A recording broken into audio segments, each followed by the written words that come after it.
What's cracking, big dogs? Welcome, Bike, to the channel. Welcome, Bike, to the headquarters. My name is Nicholas. This is BDGE. Those are a lot of beer cans. Yesterday was St. Patty's Day. Shit did not go well. Fade the Public is going to be a shit show tomorrow. I don't even know what the video is going to look like. Things are all over the place. Free agency is all over the place. But y'all are here with me. We're starting to get some landing spots. Things are turning up. If something crazy happens during the video, please just drop it in the comment section. Let me know if Juju lands in New York. Would be a terrible landing spot for everybody except for maybe Sam. Are they building around Sam Darnold? Are they doing that? Are they letting him go one more time? They let the ginger rip. Let him rip. I think they should. Oh boy, it's gonna be a long day. How we doing, everybody? How are we? What's up, John? Cameron, Mr. Sam, Jonah, Matt, what's good? Corey, how are we?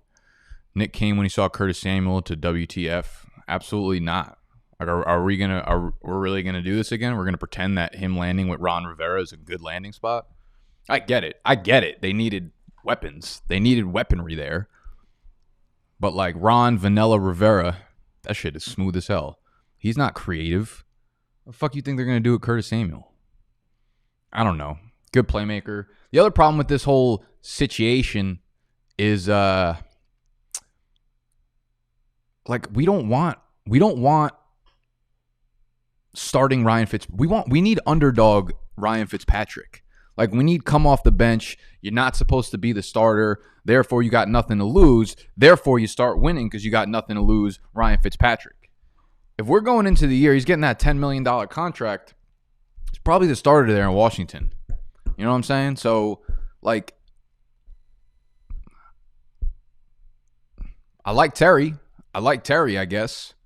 But, like, Curtis Samuel, man, I ain't really with the shits. We ain't with the shits. All right, let's break it down. Let's go position by zip position. And you guys drop any comments, concerns, questions, feedback that y'all have for me. We got Andy Dalton signing with the Bears, 1 year, 10 milli. 10 fucking milli. What's that mean? I mean, listen, here we go one more time. This is the best quarterback that Allen Robinson's ever played. Here we go again. Like, Nick Foles is going to beat him out in camp probably, and then we're somehow going to convince ourselves to be excited about Nick Foles again. Or we're somehow going to convince ourselves to be excited about Andy Dalton. Like, I don't know. I guess I'd rather have Andy Dalton throwing the ball than Nick Foles at this point, but they're fucking Spider-Man memeing at this point. You know what I mean? Doesn't move the needle for me. Maybe like a little blow on the needle, like you're trying to piss your dog off. Like one of those. That's what Andy Dalton does to the needle in terms of how I care about Allen Robinson. He has not signed his tag, I should say, not chicken tender.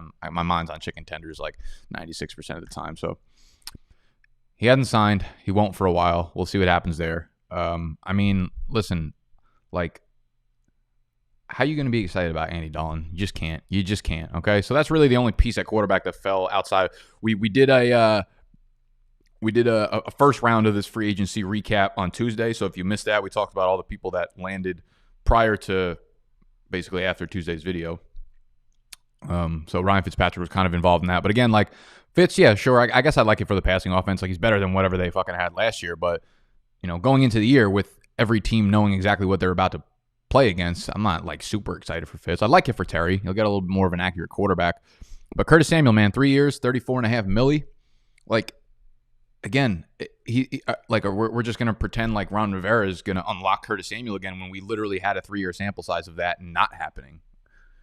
We needed Joe Brady to come in and use him creatively and use him on the ground and average like 7.5 yards per target. Not yards per target, but like his average depth of target was 7.5 after, you know, we talked about, a lot of people raised the point, oh, he's got all these air yards that he left on the field. Just give him an accurate fucking quarterback and Curtis Samuel's going to ball. And then we acted like he got it last year, which he didn't really. Teddy Bridgewater kind of stunk, but they didn't. He didn't become like a better deep ball catcher, get more accurate throws to him. They used him way differently. He literally was getting really, really short plays all the time. And that's where I don't know if they do that in Washington now, because we had Ron Rivera with Carolina for 3 years. His first 3 years with Curtis Samuel was under Ron Rivera. Now if we want to break down some of the big facts, I want to look at the rushing numbers, right? Because Curtis Samuel's obviously a versatile player. More often than not, versatility is wildly overrated in fantasy. Okay? You could be a good player and be versatile, but the team still needs to use you in the way that you're equipped to produce on a level of fantasy football satisfaction. Okay? We need that satisfaction out of Curtis Samuel. I don't know if we're going to get it. Last year, he had 41 rush attempts. That led all NFL wide receivers. Okay? That was in 15 games, too. And that stacked on a nice 200 yards on top of the 850 receiving yards. So that put him over the 1050 mark. 41 rushes. I know you could say, like, listen, it was because Christian McCaffrey got hurt. But that still begs the point that maybe no team is going to use him correctly. Maybe no team is going to use him in the rushing yards outside of injuries, which is still not good for his ceiling. When you look at the previous 3 years, okay? So he had 41 rush attempts last year in 15 games. Previous 3 years combined in Carolina, played in 37 games, had 31 combined rush attempts, okay? They got Antonio Gibson. They got J.D. McKissick, who's like basically Curtis Samuel back there already. I don't see him being used versatilely in this backfield or on this team, in this wide receiver group. Like, is he their wide receiver too and probably their slot guy? Like, yeah, sure. Like, what the fuck does that mean? What does that mean? God, if you listening, help. All right. Like, listen, if you believe Curtis Samuel's a great wide receiver, cool. And I know, like, Matt Harmon, he does reception perception, and Curtis Samuel is actually a fantastic separator. Maybe we need a really good quarterback to unlock him as a great wide receiver. If you believe he's a great wide receiver, cool. Draft him. But again, if you're like, oh, he's just so versatile, I'm excited for this to happen, like, it's fucking Ron Rivera again, all right? He's like a wide receiver 3 that'll have good games, but I'm not drafting him at like the wide receiver 24 or wherever he finished last year. I'm just not doing it. I'm just not doing it, okay? Emmanuel Sanders is an interesting fit in Buffalo. It's a nice fit for the offense. 1 year, $6 million. Nothing too spicy here. They lose John Brown, obviously, and we all kind of get excited about Gabriel Davis, and I think underlyingly excited about, that's a lie. No one's excited about Cole Beasley, but it would have been a nice best ball pick. Basically, I think Emmanuel Sanders kind of comes in and makes this just a giant committee behind Stephon Diggs, okay? Between Davis and Beasley and John Brown, obviously Diggs is the one, clear-cut one. He's going to get 150 targets again next year. Gabriel Davis is still the guy you want in Dynasty as the wide receiver, too. A high upside guy, big playmaker, 6'4", 215. He's got that, like, alpha build, can play downfield, 17 yards per reception. But we can't act like this don't hurt all the wide receivers behind Stephon Diggs equally. But what I do like, I'm looking at numbers in terms of this offense. Like, I really like this move for Josh Allen and the offense in general. Beasley was a slot guy for them last year, obviously. Ran 88.2% of his routes, his snaps from the slot. Now, let me throw this. Actually, you know what? I won't even throw it up on the screen. It's going to take too long. Should have done this prior to the video.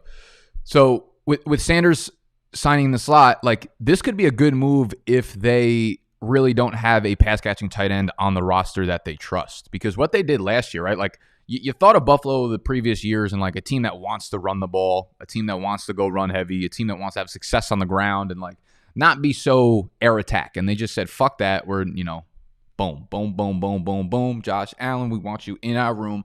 And shit took off. And they ran 3 wide receiver sets or 4 wide receiver sets at a really, really high rate, okay? So they ran 3 wide receiver sets 71% of the time. Only 5 teams had a higher rate.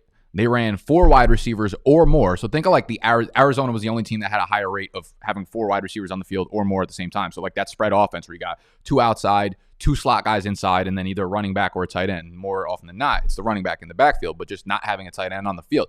So this would make a little bit of sense, right? You had Arizona 20%, 4 wide receivers sets or more. We have Buffalo at 16.3%. The next closest team was Cincinnati down at 5%. Okay? So I think they showed their cards and what they want to do here. And you could have Davis and Stephon Diggs running on the outside, doing their thing, just fucking deleting cornerbacks, and then you could have Beasley and you could have and Emmanuel Sanders, who's obviously a slot guy, playing a little hopscotch over the middle. Teams aren't going to be able to fucking cover all these guys. So John Brown out. I like the fit for Sanders. I think this is a really, really sneaky good fit to help Josh Allen here. Same thing with Marvin Jones in Jacksonville, man. 2 years, $14.5 million. I'm trying to figure out what the fuck we got to do here in Jacksonville with these weapons. I was saying a couple weeks ago, I think that they do go out and I was like, I think they sign a wide receiver 3 behind Visca and DJ Chark. I think it's going to be, I thought it was going to be Brashad Perriman. That was my prediction, but the fit makes sense. Marvin Jones, Brashad Perriman are, similar guys in that their skill set focuses more downfield. They're similar guys, right? But they're also similar to DJ Chark, which causes the question, what the fuck do we do in fantasy now? So Marvin Jones follows, the new OC, Darrell Bevell, is in Jacksonville.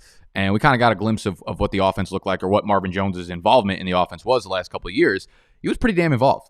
2019, 20.2% target share. 2020, 21% target share with a 30% air yard share. So he was a downfield guy. He's got some synchronicity. He's got some chemistry, I guess, with the OC. He'll know the offense going in, so it won't take time to kind of develop into that.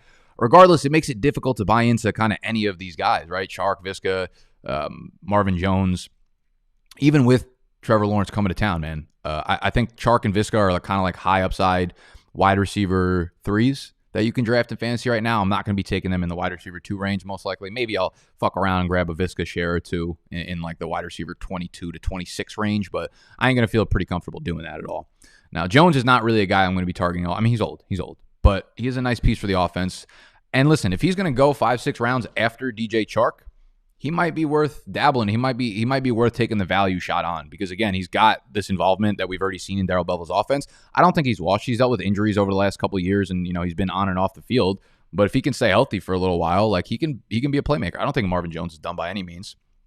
I think there's a possibility that Jones and DJ Chark don't finish very far off at the end of the season statistically. Like I could see DJ Chark going for 905 and Marvin Jones going for 750 or 6 or something shit like that. So the 150 yards might not be worth 5-6 rounds of jumping up in that case, okay? So for Visca, I mean, I don't know. I'm having a little bit of trouble buying in on the upside of Visca in 2021, to be honest. He's still very much like a dynasty hold, of course, with this offense ascending and Trevor Lawrence coming in and whatnot. But, I mean, listen, rookie quarterback, a lot of moving parts. This might be an offense outside of James Robinson that I kind of just stay away from and maybe grab like Marvin Jones off the waiver wire. Or one of these guys is going to be dropped on the waiver wire. It's going to get a little bit messy, okay? John Brown goes to the Raiders. Makes things a little bit messy as well because they got Nelson Aguilar out of there. They got Tyrell Williams out of there. So they need to replace some of their deep production.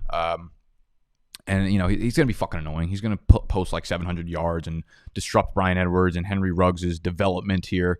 I don't know what the Raiders are doing. They let go of every offensive lineman that they had. I'm not really sure what that they're playing fucking flag football this year, signing 37-year-old John Brown, letting go of their offensive line. I don't know, man. I don't know.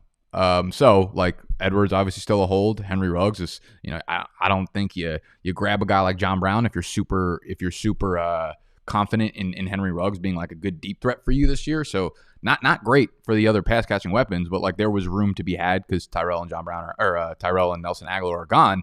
So I don't know. It's tough to make something out of this passing game outside of Darren Waller. I would assume that Ruggs will probably start on the outside, and then it'll be a battle between John Brown and Bryan Edwards on the other side of things, and Renfro kind of fucking running amok in the slot. Darren Waller obviously operating as a pass-catching tight end. So another, passing offense I'm probably not really buying into from a redraft perspective. A.J. Green to Arizona. Yeah, we're not even going to talk about that shit. Running bikes. Jamal Williams. This is probably the one I think, this is one of the signings that probably got the most buzz here. So he signs with Detroit, 2 years, $7.5 million. He'll back up Swift. The question becomes just how impactful will he be on Swift's bottom line, right? We all love Swift. One of the most talented backs in the league when you look at speed and versatility, playing on all 3 downs, explosiveness, all that shit like that, all of them buzzwords. We like DeAndre Swift. And we're looking back at last year. We're looking at the numbers. I think there's optimism to be had here just because Swift was a rookie last year, and he was playing under Patricia and playing in this offense that just used a committee no matter what. And then towards the end of the year when they fucking fired Patricia's ass, shout out to whoever made that decision. Great decision. Love it. Except for every decision they've made after that has not been good. So don't shout out to that guy, I guess. If so facto. DeAndre Swift. Last year, 171 opportunities in 13 games. So you're looking at a little bit over 13 ops a game. Pace it out to 16. You're looking at 210 opportunities. That ain't getting it done for where people are drafting him right now. Early second roundish, something like that. a lot of the hype and the buzz has been like, oh, he could be a 3-down workhorse, but we want to bring in some competition. We want to bring in some depth, whatever, right? We need that opportunity number, that range for Swift in order for him to return value on being a top 15 fantasy running back. Probably more so in like the 265 to 300 opportunity range, okay? If we want to see the ceiling, if we want to see some good floor come out of him.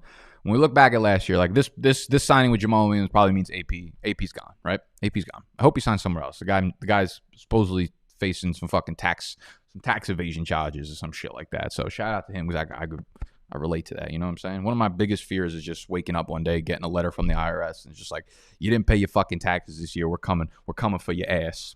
I don't even think that's really like a nightmare. I think that's like probably it's 50-50 for that to happen at one point in my lifetime. It's unfortunate. So if I end up one day just like not putting videos out anymore, you know where to find me. It's the fucking tax man. Follow the tax man, you find Nick. Save the cheerleader, save the world. That's the slogan. That's the tax man slogan. What the fuck were we talking about? Adrian Peterson. Okay, so Adrian Peterson saw 168 opportunities last year, 10.5 per game. 13.3 per game in the games where Swift was out. So we got a little bit of an uptick there. So we're looking at probably 11 or 12 per game, whatever. Carry-on saw 78 opportunities. So something's got to give here, right? Like what happens with AP? What happens with Carry-on? What happens with Jamal Williams coming in there and taking over? Like Jamal Williams not going to see 240 opportunities that AP and Carry-on are. Carry-on's not leaving it behind. He's still there, but he was completely pretty much phased out of the offense. I don't expect him to be a piece going forward outside of like a breather back, like a Jordan Wilkins-esque kind of thing they had in Indy.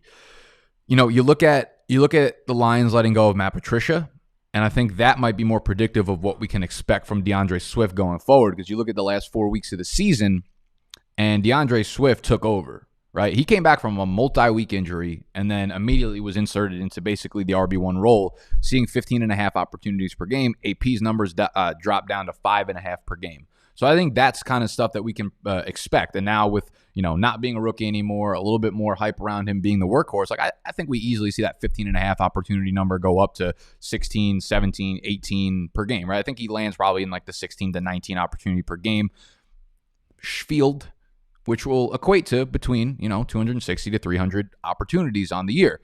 A lot of them coming by way of air, right? He had 5 targets or more in like almost every fucking game last year. Question becomes, though, Swift was a guy who did well in fantasy because he got a ton of the goal line opportunities, and I don't think Jamal Williams is going to, if anything, he'll probably get a larger share of the goal line opportunities because Adrian Peterson took a lot of those, but Swift is really good. He's kind of like Aaron Jones, where like you don't expect him to be great because he's a little bit smaller, but he always just gets it fucking done. He gets the job done, and I think he's secured that role. The question becomes, with Jared Goff there, this could be like a 4-win team. This could be a really, really bad team. This could be a really bad offense. And that, begs the question, how many goal line opportunities does that even matter? Like, if he goes up from a fucking 45% goal line carry share to like 75%, but the volume of those overall, for some reason, I feel like Detroit was they lived on the 1 yard line, and yet they fucking stink. It made no sense. I got to look some big facts up on that and see if that's fake news, fraud, fiction, or farce. But here's the thing. The signing, obviously, it's not a nothing. It's not a nothing. Jamal Williams was one of the better, more versatile backs available in free agency. He's going to play some pass-catching stuff. He's going to get some early down work. I don't think he really gets in there on the goal line, which is huge. I think they're going to use Swift a little bit more in the slot as well, which is great news because they're losing pass catchers, right? Kenny Golladay, gone.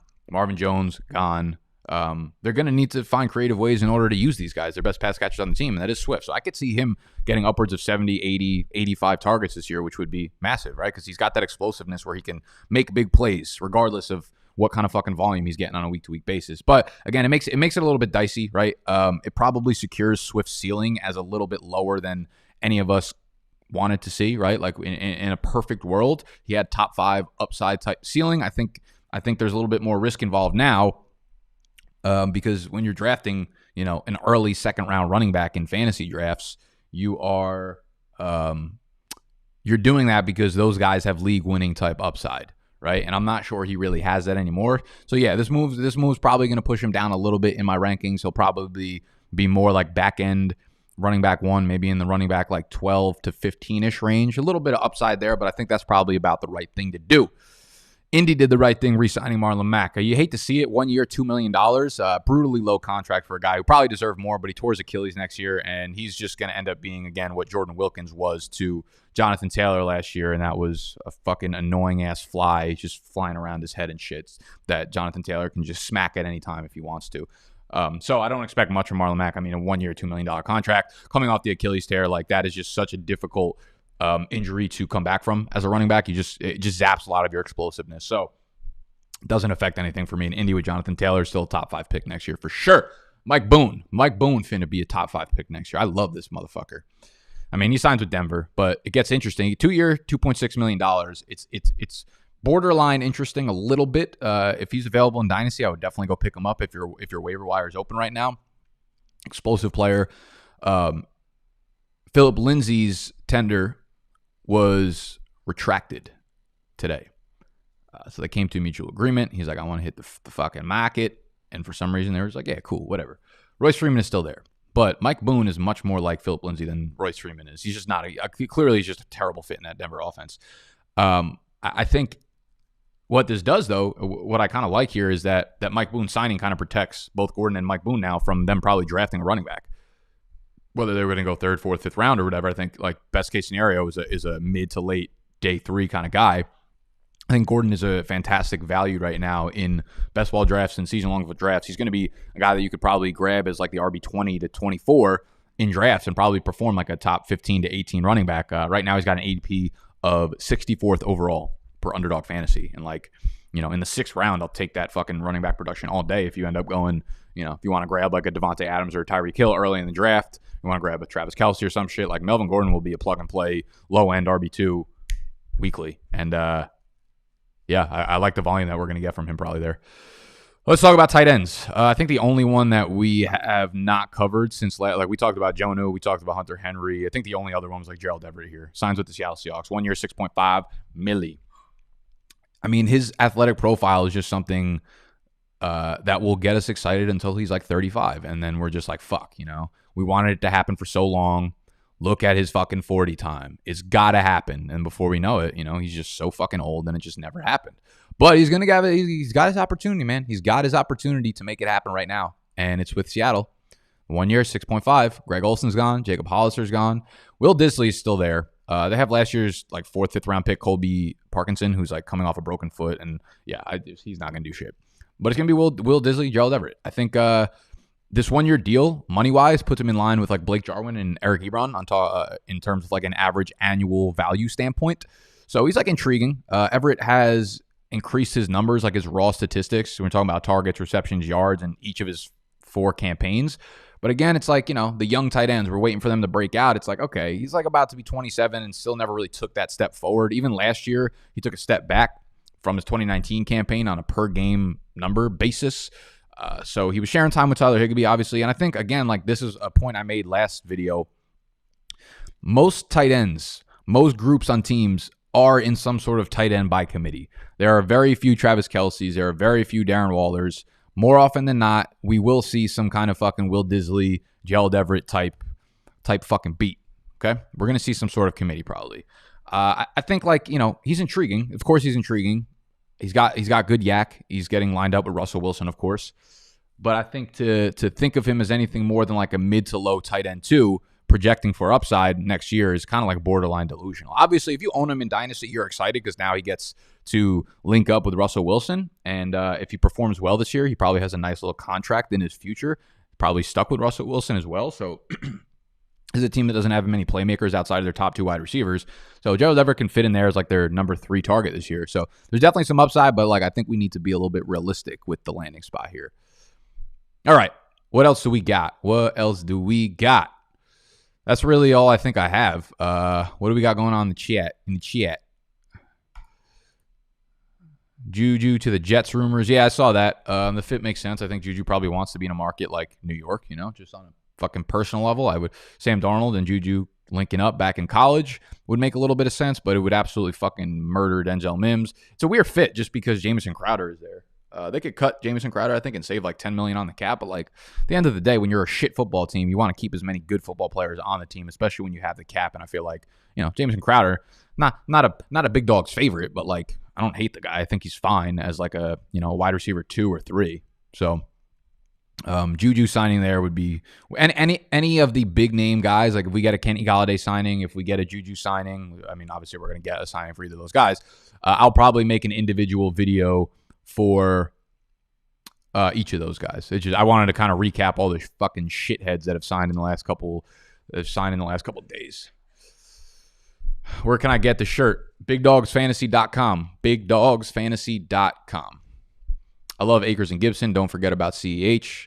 If Cam doesn't start for the Patriots, then who? Why? I would be surprised if Cam's not the starter for them next year. I don't like. They might grab like Mac Jones. I wouldn't be surprised if they traded up and grabbed Mac Jones in the draft, or did something crazy where they traded up and grabbed a quarterback that they had even ranked higher, like one of the top 4 quarterbacks. And then it becomes a question of like, do they start him right away? Probably not. I would assume Cam gets at least like the first month, maybe month and a half of the season. So I think week 1 of 2021, we're going to see Cam as the starting quarterback for the Patriots. Kenny meeting with the Giants at 4 p.m. Eastern. Yeah, I would at this point. I think I would be surprised if Kenny G don't sign with the New York Giants. Any rookie pro days catch your attention, Nick? To be honest with you, I haven't kept up too much with the pro days as of right now. Jared Patterson ran a 4.54. Not too shabby, actually.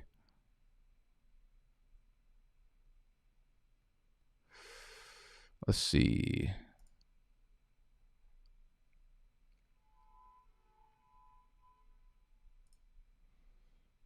What other pro days have come in lately? I feel like most of the big ones are within the next couple weeks, like from now until the end of March.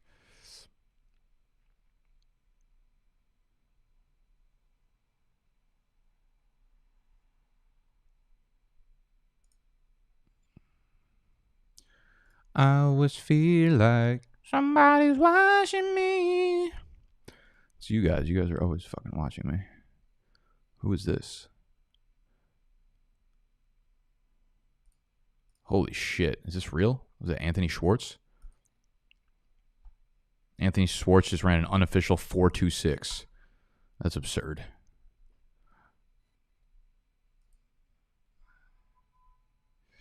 Did you already cover Swift? Yeah, I covered Swift. Someone wants to be a fucking legend. Someone wants to be a legend and go back and timestamp these, or you're already done watching and you want to timestamp. Like, I probably should have said this at the beginning of the video so you guys could have done that on the way along this journey for us. I fucking hate, despise when like people got to be posting their personal shit on like social media and they're like, I'm so excited to start my new journey as like a fucking cashier at Target. I'm like, shut the fuck up. Like, nothing wrong with being a cashier, but like, not every fucking thing you do in your life has to be a fucking journey. I might start doing that. Like, some personal news. I'm so excited to start this journey to the coffee store today to get my coffee. And just fucking do that for every single physical thing that I do. How are you liking the new Discord? Yeah, I mean, it's a lot less fucking madness, in my opinion. It's been fun to be in there all the time and I'm just usually writing dumb shit, to be honest.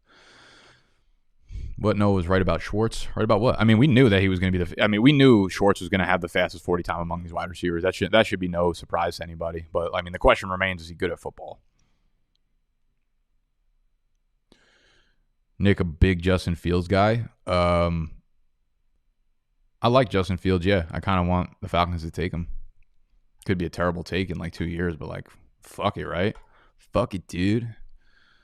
Start my journey to the bar for fresh marks. Yeah, I mean, we went fucking pretty hard yesterday for St. Patty's Day. We had like 32 Rumple Mints shots. I love Rumple Mints. Animal legitimately had like 10 Guinnesses yesterday. He came here and immediately ripped off 6 Guinnesses. And then we went to the bar and he had like 5 more and he kept chugging them. He's like, should I do it? I'm like, no. And he just keeps doing it. Why did I skip AJ Green? For the same reason that he skips playing football games. Has Giancarlo D'Orazio shown up yet after that comment? No, I mean, I messaged him back on Facebook and he never got back to me. I know he saw it. I know he fucking saw it. Let me see. Maybe he got back to me right now. Maybe he's just like loading up the troops, load up the choppers. It'd be sick if he like came to my apartment and started fucking skirting off into my window. No, he never got back to me. You hate to see it. What a jerk. Comes on, bullies me, threatens me, and then pieces.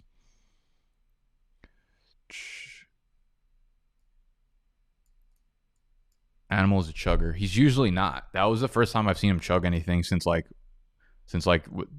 craze where all the NFL quarterbacks were chugging, and we did it on one episode of Fade the Public, and I just absolutely skirted on both of them. They're not chuggers, either of them. Where do you think Pitts is going to land? I'm scared for my Parm stonks. Pitts. I could see Philly. I could see. I've heard Cincinnati a lot, but I don't think that actually happens. I heard Philly. The New York Giants make some sense. I think Chargers, I guess, do make some sense as well. But Texans just released Darren Fells. Holy shit! Oh my! I gotta go run a fucking mile. I'm juiced up about that. Come on, man. Ain't nobody give a fuck about Darren Fells. Let's see. What is all that about? Who is that old man? Okay, so basically, like, this is what happened yesterday.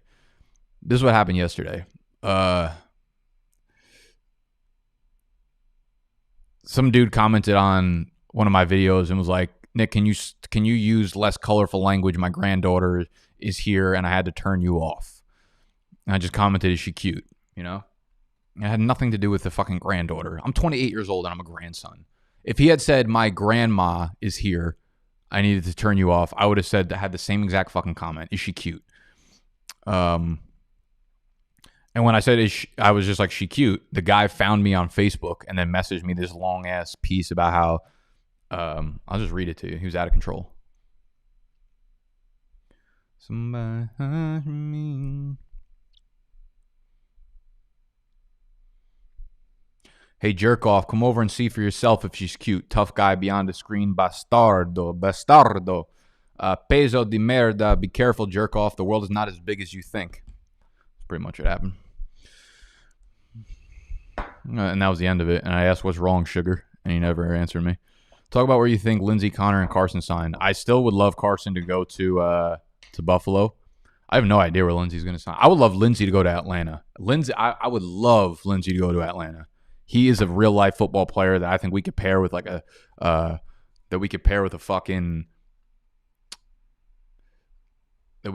actual like little thumper action. Get a nice little committee. We out. Kenny Golladay signed to the Giants. Is that fact or fiction? Is that farce? Farce news or big news?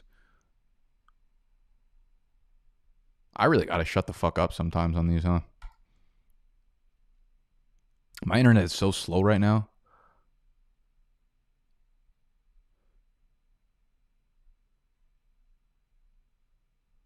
I think you're lying. Kenny G didn't sign with the Giants, did he? Why are you guys doing this? Why are you doing this to me? I have enough on my plate. Just didn't need it. Let's see. What wide receiver should I get back for Kelsey and Dynasty? Something pretty fucking high. If it's a regular tight end, if it's tight end premium, you need to get something like top fucking 5. Because wide receivers, here's the thing, wide receivers don't really move the needle, but Travis Kelce does. So if you're going with a wide receiver in Dynasty, get one of them young fucking dudes. Get like a CeeDee Lamb or Justin Jefferson, or fucking, even if you need to go like Kelce in a second or something and get like a fucking AJ Brown or something. That's what I'm looking to do. Need trade advice. Superflex Dalvin 2022 second, or Ayuk Daniel Jones in the 103. Ooh. That Superflex 103 is pretty nifty. I'll probably still take the Dalvin Cook side though, bro. He locked up the contract. I feel a little bit more solid about him than I think most people do.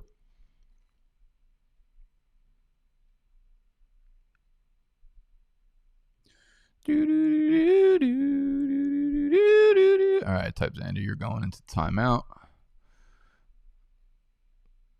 You're all going into timeout. All right, I'm gonna bounce. I got shit to do. As much as I'd love to hang out and talk that talk with y'all all day, I got old people that need to yell at me. I gotta yell back at them and shit. So it's been a pleasure.